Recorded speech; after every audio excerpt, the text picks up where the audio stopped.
Good morning, students.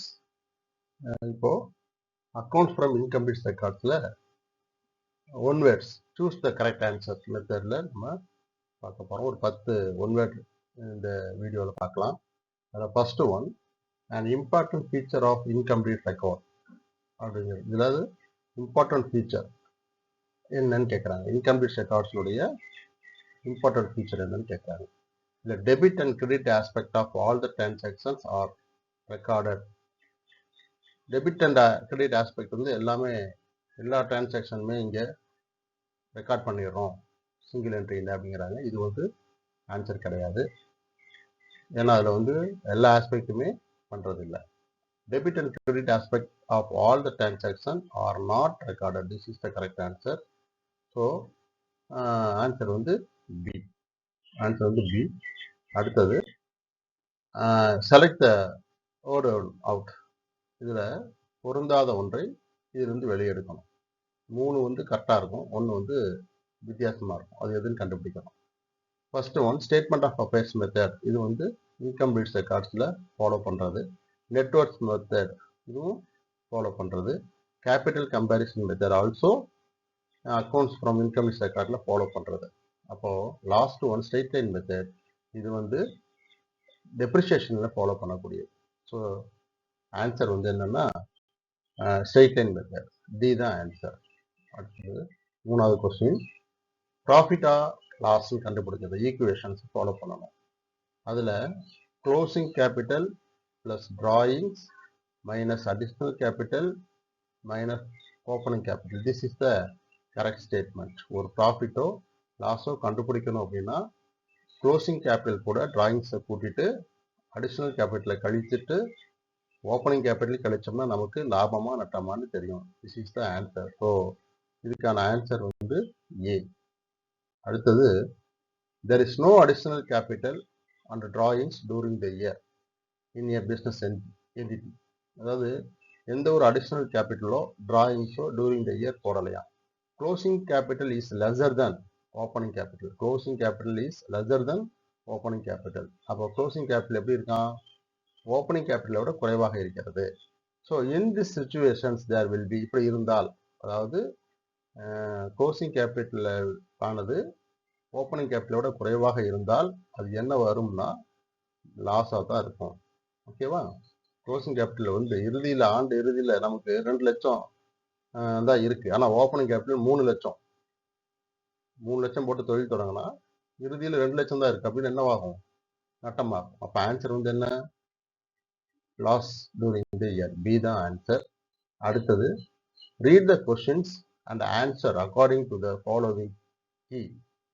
இந்த கீழே இருக்கக்கூடிய கொஸ்டினை படிச்சுட்டு அதுக்கான ஆன்சரும் கொடுத்துருக்காங்க. அதையும் படிச்சுட்டு ரெண்டும் எப்படி மேட்ச் ஆகுது, கரெக்டாக சொல்லியிருக்காங்களா இல்லையா அப்படின்னு ஆன்சர் கொடுக்கணும். இது ஒரு டைப் ஆஃப் கொஸ்டின் இது.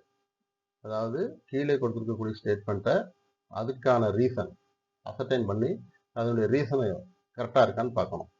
ஸோ இதில் என்ன சொல்கிறான்? Statement of affairs is not called balance sheet. Statement of அஃபேர்ஸுங்கிறது பேலன்ஸ் ஷீட்டு கிடையாது அப்படிங்கிறது உண்மைதான்.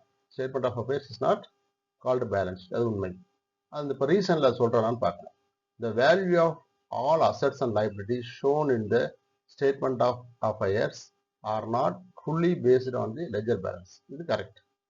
ஸோ எல்லாமே அசட்ஸ் அண்ட் லைபிலிட்டிஸ் எல்லாமே பேலன்ஸ் ஷீட்டில் இருக்கிற மாதிரி ஸ்டேட்மெண்ட் ஆஃப் அஃபேர்ஸில் சொல்கிறது இல்லை. ஸ்டேட்மெண்ட் ஆஃப் அஃபேர்ஸை finding the profit or loss கண்டுபிடிக்கிறது தான். பேலன்ஸ் ஷீட்டுங்கிறது அந்த நிறுவனத்தினுடைய டோட்டல் அசட்ஸ் அண்ட் லைபிலிட்டிஸ் சொல்கிறது. ஸோ இது இந்த ஸ்டேட்மெண்ட் அதுக்கான ரீசன் ரெண்டுமே கரெக்டாக இருக்குது. அப்போ ஆன்சர் பார்த்துட்டிங்கன்னா both A and R are correct and R is the correct explanation of A. First ஆன்சரே கரெக்டாக இருக்கு. ஸோ ஆன்சர் வந்து என்ன இருக்கும்? A. Next question match the following. Match பண்ணணும். கேபிட்டல் அப்படின்னா எது சொல்லுது? அசட்ஸ் சொல்லுது. அசட்ஸ் மைனஸ் லைபிலிட்டி அதை சொல்லுது. அசட்ஸ் மைனஸ் லைபிலிட்டி தான் capital. Statement of affairs method அப்படின்னா அது நெட்வொர்க் மெத்தட். அடுத்தது கிரெடிட் சேல்ஸுங்கிறது டோட்டல் டெப்டார்ஸ் அக்கௌண்ட். ஸோ 1க்கு டி, 2க்கு சி, 3க்கு ஏ. எது இருக்கு? 1க்கு டி, 2க்கு சி, 3க்கு ஏ. ஸோ ஆன்சர் வந்து சி சி தான் கரெக்டு. ஸோ ஆன்சர் வந்து சி. இந்த கொடுத்துருக்காங்க பாருங்க, சி தான் correct. Next question. Capital as on 31st March 2019 2 lakhs. அது closing capital. drawings during the year 30,000. Additional capital எவ்வளோ போட்டிருக்காங்க? 50,000 போட்டிருக்காங்க. கேபிட்டல் as on 1/4/2019 ஓப்பனிங் கேபிட்டல் எவ்வளோன்னா 1.5 லட்சம். ப்ராஃபிட் எவ்வளோன்னு கேட்குறாங்க. Profit made during the year will be எவ்வளோன்னு கேட்குறாங்க. ஸோ க்ளோசிங் கேபிட்டல் இருக்கு, டிராயிங்ஸ் இருக்கு, அடிஷனல் கேபிட்டல் இருக்கு, ஓப்பனிங் கேபிட்டல் இருக்கு. இதை வச்சுட்டு நம்ம சம் போடணும். ஸோ அதுக்கு நம்ம ஃபார்முலா நம்ம யூஸ் பண்ணுவோம். என்னென்ன? Closing capital plus drawings plus minus additional capital minus opening கேபிட்டல்னு போடுவோம்.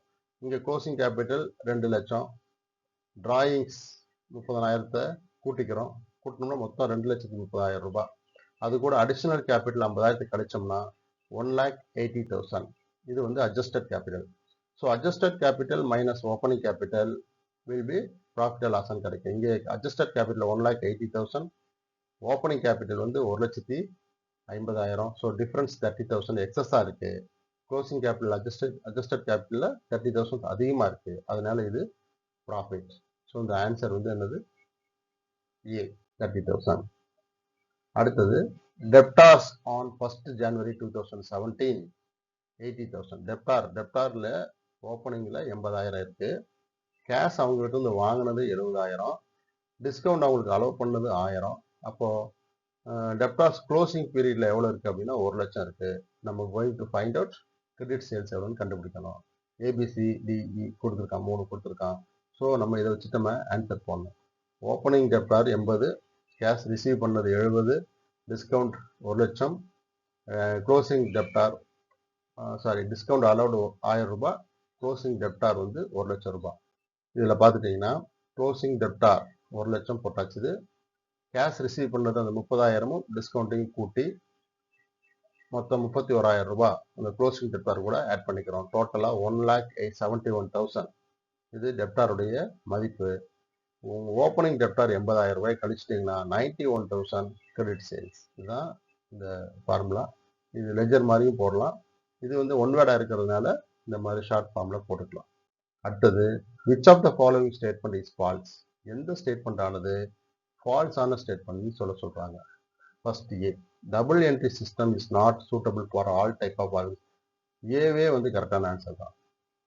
ஏன்னா எந்த statement false? Double entry system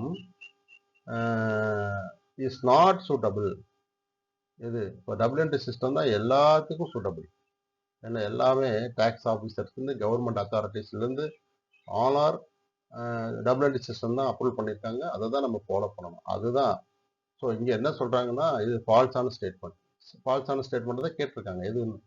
double entry system is not suitable for all type of organisation என்பது ஃபால்ஸான ஸ்டேட்மெண்ட். எல்லா ஆர்கனைசேஷனுக்கும் டபுள் என்ட்ரி சிஸ்டம் தான் யூஸ் பண்ணணும். ஸோ நம்ம ஆன்சர் கண்டுபிடிச்சாச்சு. அடுத்து லாஸ்ட் ஒன்.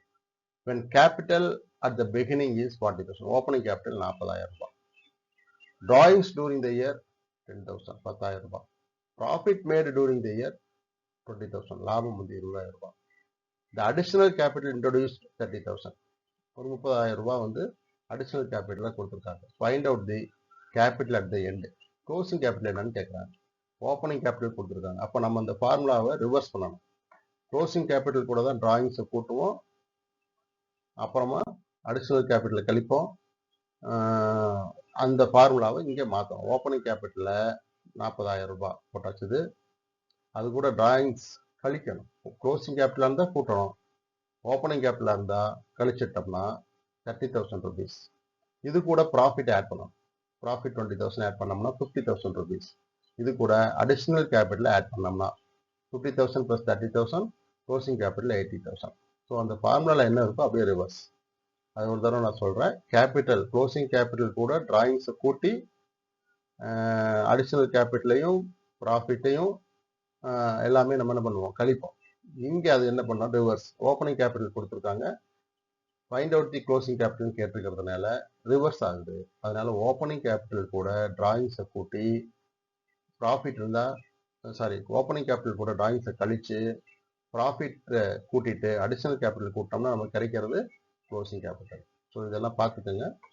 ஒரு தடவைக்கு 2 தடவை ரிப்பீட்டடாக நீங்கள் வீடியோ பார்த்தீங்கன்னா உங்களுக்கு கிளியராக புரியும். ஃபாஸ்ட்டாக இருக்கும். டைம் மிச்சம் பண்ணணுங்கிறதுக்காக நான் கொஞ்சம் ஃபாஸ்ட்டாக சொல்லியிருப்பேன். ஸோ யூஸ் பண்ணிக்கோங்க. நான் இன்னொரு 3 வீடியோ